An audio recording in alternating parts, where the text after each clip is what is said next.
Kristinn Tryggvason, gjörðu svo vel. Formaður, góðu félagar og aðra áheyrendur. Ég voni sé ekki óneikvæður svona eftir hádegið en ég hef nú verið ánægður með vinnu A-nefndar en finnst svona sumt núna kannski vera heldur að versna. Ég ætla að koma aðeins inn á örfá atriði. Í fyrsta lagi það fundafrelsi. Mér finnst nú eiginlega bara gamla gildandi reglan betri. Rétt ef menn á að safnast vopnlausir saman vopnlausir. Lögreglunni heimilt að vera við almennar samkomur. Mér finnst þetta sérstaka leyfi ekki til bóta og þegar sagt í upphafi 14. greinar fundafrelsi öllum skal tryggður réttur til að safna saman án sérstaks leyfis að þá það í stíl við aðrar greinar bæði í áfangaskjalinu og gildandi stjórnarskrá vísbendingum að löggjafinn eigi að tryggja hann rétt og útfæra en þetta það mikilvægur réttur að funda, koma saman, mótmæla og annað að hann á að vera stjórnarskrárbundinn. Hann á ekki vera eins og ýmislegt annað svona gefin í skinn og svo útfærður af löggjafanum, skammtaður. Þannig ég vildi nú hafa þetta meiri í takt við gamla ákvæði. Og svo aðeins 13. grein, ég fór nú fram yfir hana.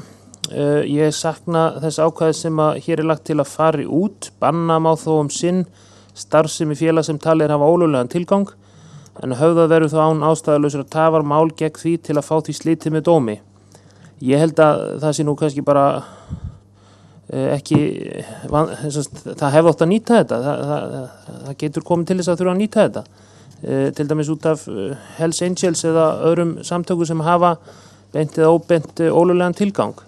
Og það að þetta hafi ekki enn verið notað þýðir ekki að það þurfi ekki að nota þetta jável á næstunni. Ég eiginlega hef ekki skilið ennþá af hverju dómsmálaráðuneytið hefur ekki látið á þetta reyna með við núverandi aðstæður og innanríkisráðuneytið núna. Nú aðeins varðandi 17. grein frelsissviptingu, ég skil ekki alveg innskotið í 4. málsgrein tengslu við sakamál.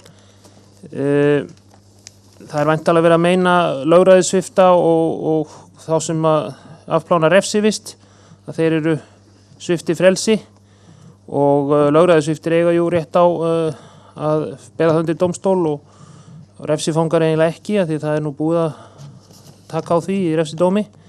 Þannig ég myndi kannski vilja fá betri skýringar á því af hverju þetta nauðsynlegt. Nú ég ánægður með því 18. grein aftur komið inn eins og ég benti á mjög snemma á ferlinum að fullkomin lögjöfnun eigi að vera áfram gild refsiheimild. Það held ég sé þörf á því þó það sé sem betur ekki oft. Nú svo ég nú ekki alveg sannfærður að þessi fjölgun orða í 21. grein réttláta málsmeðferð sé til bóta. Mér fannst ágætis rök á fyrir stigum að orðið öryggi tæki bæði til öryggisríkisins og annara. Þar á meðal jafnvel málsaðil á vitna eins og þarna Ég veit ekki alveg með allsherjar regluna, það gott að gilt lagaorðin en ég vil hugsanlegt að öryggi nái til þess. Nú síðan varðandi 28. grein náttúru Ísland og umhverfi, þá vil ég nú taka undir með Þórhildi að ég held við ættum að varast að setja í stjórnarskrá eitthvað sem að ekki bara dýrt að tryggja heldur, það getum við gert en ómögulegt. Eins og hún rökstuddi með vind og strauma sem við ráðum nú ekki við. Þannig að ómenga andrúmsloft full sterkur réttur að tryggja þótt óbeint sé í stjórnarskrá. Og kannski mætti frekar hafa þetta í stíl við heilsuákvæði sem hefur verið fjallað áður að það sé upp að hæsta marki eða með einhverju góðu íslensku orðalagi það. Nú svo hef ég eins og Pavel og Ari þrátt fyrir skýringar Þorvaldar nú og áður til mín svolítið efasemdir þetta fulla gjald í 3. málsgrein 29. greinar.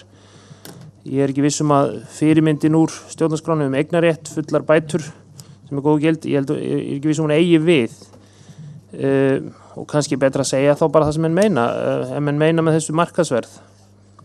En það þarf jú að vera tryggt eins og Ari benti á að einhver vilji auka hag sinn og þjóðurinnar og fá þá einhvern sanngjarnan hlut af því sjálfur þó að afgjald til þjóðurinnar sé mikilvægt líka. Nú svo ég nú ennþá svolítið efins dýraverndun ákvæðin, hef ekki kannski beina tillögu í því efni. Ég þakka fyrir góðar umræður og gott starf. Takk.